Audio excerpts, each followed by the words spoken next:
Aku Rosmala. Aku tunggal dari seorang wanita berdarah campuran Belanda dan Sunda. Ketika aku lahir, ayahku meninggal karena kecelakaan bus saat hendak pulang dari luar kota.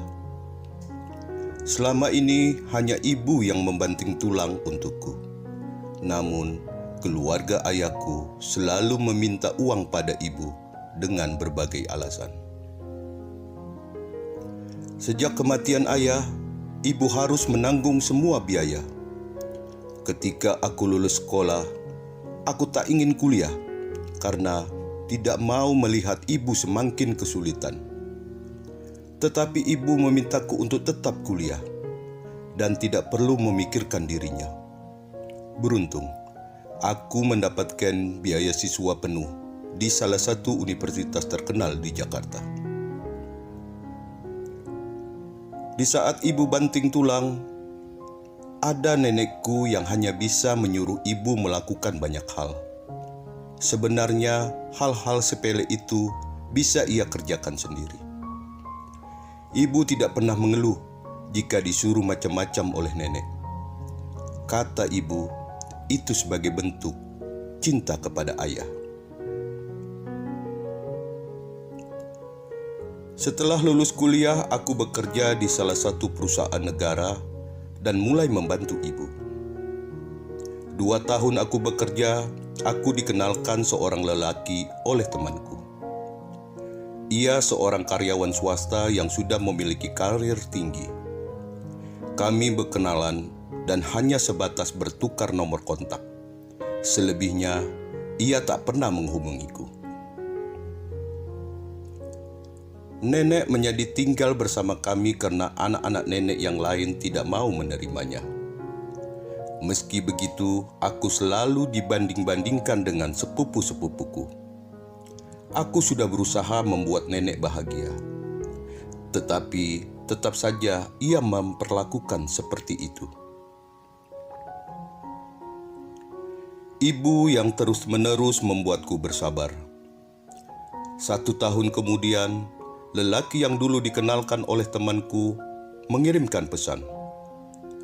Ia bilang kalau sebelumnya sedang ditugaskan di luar pulau dan tidak sempat menghubungiku. Aku tidak masalah sebetulnya. Aku juga tidak mengharapkan hubungan itu berjalan maju.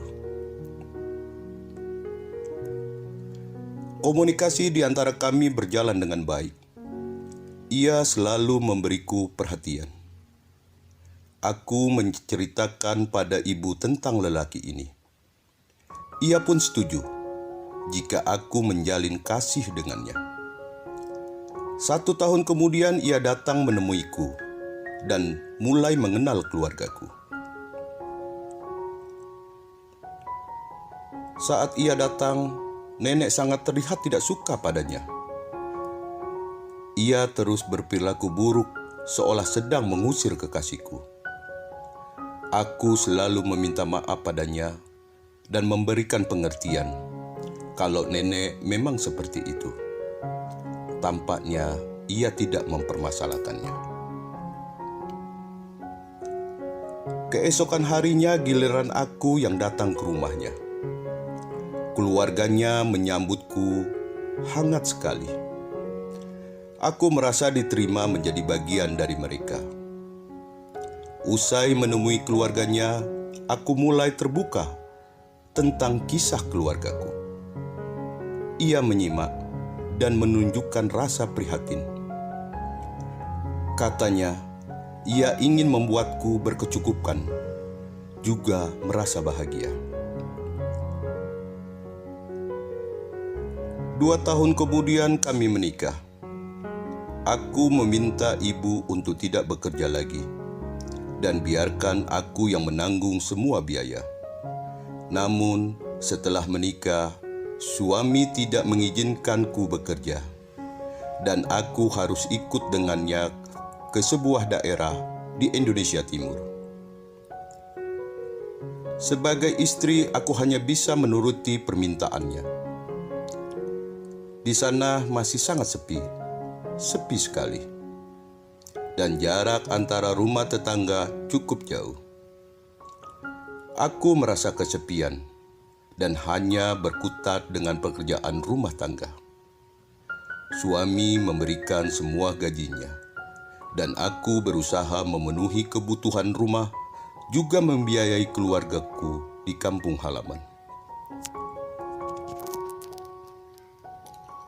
3 tahun menikah, kami diberikan kepercayaan merawat sepasang anak kembar.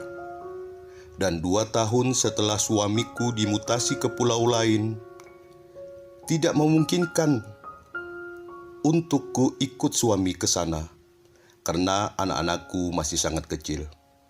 Dan aku merasa akan cukup repot jika harus berpindah-pindah rumah. Selama ia berada di pulau lain, komunikasi di antara kami masih sangat baik. Berlahan, ekonomi keluargaku juga semakin membaik. Suami sudah mampu membelikan mobil dan motor, meski tetap belum bisa memiliki rumah sendiri.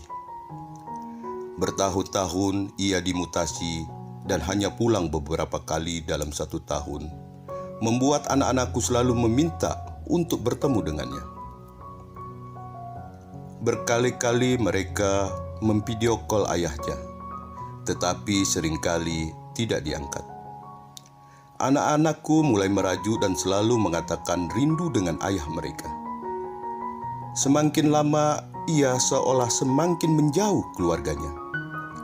Saat ia pulang ke rumah, aku meminta izin untuk kembali ke kampung halaman. Ia menanggapi itu dengan sangat baik dan menyuruhku untuk berlama-lama di sana. Aku sudah merasa ada yang tidak benar dengan dirinya. Tidak biasanya ia membolehkanku pulang ke rumah ibu terlalu lama. Aku mencoba menepis keraguan itu dan menyambutnya dengan sukacita. Aku berterima kasih padanya karena sudah menjadi suami yang pengertian. 1 minggu kemudian aku kembali ke kampung halaman menggunakan bus. Aku membawa serta kedua anakku. Mereka sangat senang sekali bertemu dengan neneknya. Nenekku sudah meninggal 1 tahun setelah aku menikah, dan kini ibu hanya tinggal seorang diri. Berulang kali aku meminta ibu mencari pendamping agar tidak merasa kesepian. Tetapi ia tidak menginginkan suami baru. Ayahku saja sudah cukup untuknya. Aku selalu menambahkan kisah cinta kedua orang tuaku. Betapa romantisnya mereka. Ibu selalu setia menemani ayah meski mereka sudah berbeda dunia. Sesampainya aku di rumah ibu, anak-anak langsung memeluk neneknya. Kami melakukan banyak hal untuk mengisi waktu luang, dan kebetulan mereka sedang liburan sekolah. Jadi, tidak perlu pusing-pusing dengan tugas-tugas yang harus mereka kerjakan. Ketika ada momen di mana aku hanya berdua dengan ibu selalu menanyakan keberadaan suamiku. Ia seharusnya ikut denganmu ke sini. Jangan dibiarkan sendiri di sana. Sudah lama dia tidak disentuh olehmu, kata ibu. Aku berencana memintanya untuk datang ke tempat ibu beberapa hari setelah ibu menasihatiku. 1 minggu aku dan anak-anak berada di rumah ibuku. Suatu malam ponselku berdering, dan nama salah satu tetanggaku tertera di sana. Aku mengangkat teleponnya dan terkejut. Ia menyampaikan kalau suamiku ditangkap warga karena memasukkan wanita lain ke dalam rumah. Tubuhku lemas sekali dan aku hanya bisa menangis di pelukan ibuku. Hilang sudah harapan memiliki kisah kasih layaknya kedua orang tuaku. Aku menangis dan disaksikan oleh kedua anakku. Mereka mengelus pundakku, juga menghapus air mataku. Aku memandangi mereka. Ibuku terus bertanya, apa yang sedang terjadi, tetapi belum aku beritahu. Setelah anak-anak terlelap, aku menceritakan semua pada ibu. Ia menangis dan tidak menyangka kalau suamiku akan seperti itu. Suamiku dinilai sangat baik dan peduli kepada keluarga, jauh dari citra buruk yang senang menggoda wanita. Esoknya aku kembali seorang diri. Anak-anak kutitipkan pada ibu. Di perjalanan aku merasa hancur dan tidak tahu harus seperti apa saat berbicara dengannya. Ketika berada di rumah, ia sedang duduk menonton televisi dan aku duduk di sebelahnya. Siapa wanita itu? Tanyaku. Ia emosi dan mengeluarkan kata-kata kasar kepadaku. Kamu itu sama saja kayak tetangga, tidak percaya sama suami sendiri. Apa aku terlihat seperti orang yang gemar selingkuh? Teriaknya. Aku bersyukur anak-anak dititipkan pada ibu. Aku tidak ingin mereka melihat kejadian seperti ini. Ia terus memaki dan kemudian mendorongku ke dinding. Hampir saja aku mati karena kehabisan napas saat tangannya sudah mencengkram leherku. Setelah puas memaki, ia pergi meninggalkanku yang terduduk dan menangis di lantai. Aku merasa hancur saat itu. Aku tidak kembali hingga 2 malam. Terbesit pikiran untuk menyudahi hidupku. Spontan aku ambil tali di gudang dan kusimpulkan di atas sebuah kayu di dekat kamar mandi. Saat leherku sudah berada di dalam simpul tali, seseorang tetangga membuka pintu rumahku secara tiba-tiba untuk membagikan kue ulang tahun anaknya. Ia teriak histeris saat melihat aku melakukan percobaan bunuh diri. Teriakan mengundang tetangga dan mereka menolongku untuk turun dan menghentikan aksi itu. Aku menangis histeris karena merasa sudah tidak kuat menjalani hidup. Tetapi banyak tetangga yang meminta aku untuk bersama dan kuat demi anak-anakku. Aku baru tersadar mereka masih tinggal bersama ibu. Hanya memikirkan mereka saja membuatku menangis. Kabar kalau aku melakukan percobaan bunuh diri pun sampai ke telinga suamiku. Ia menangis dan meminta maaf atas perbuatannya. Ia tidak ingin tinggalkan olehku. Ia tidak ingin menyudahi pernikahan kami. Responku hanya diam. Aku hanya mendengarkan dan tidak bergeming dari tempat dudukku. Selama sebulan ia melayani kebutuhanku. Aku depresi berat. Banyak tetangga yang menghakimi suamiku. Aku tidak peduli. Ibuku yang setiap hari menelepon dan menyuruhku untuk kuat. Aku mencoba untuk kuat dan bangkit. Sakit rasanya tetapi semua harus aku tepis demi anak-anakku. Aku tidak akan merelakan suamiku untuk wanita lain. Rugi rasanya menyerahkan begitu saja. Saat dia susah, sudah kudampingi sepenuh hati. Dan setelah sukses, masa aku harus serahkan begitu saja? Pikirku terus berkecamuk. Mungkin terdengar jahat, tetapi itulah caraku untuk bertahan dan bangkit dari depresiku. Sudah 1 minggu anak-anakku tidak bersekolah, dan aku tidak ingin membiarkan ini terlalu larut.